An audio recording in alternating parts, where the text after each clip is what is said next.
Okay. So we just performed a brake job on this BMW E60 model 535i 5 Series. It's my personal car. To ensure an accuracy of the test, do the following. Turn off the ignition switch.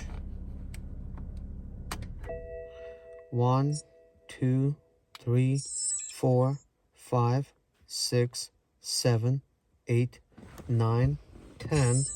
Turn on ignition switch. Hit OK. So now it's reading vehicle data. So we're doing a smart diagnostics right now.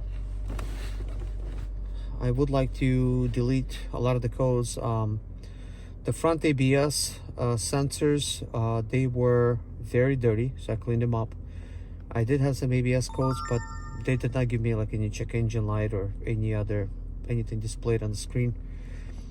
But hopefully by cleaning them up, it will help with having a better signal, because they had like a lot of magnetic wear on them.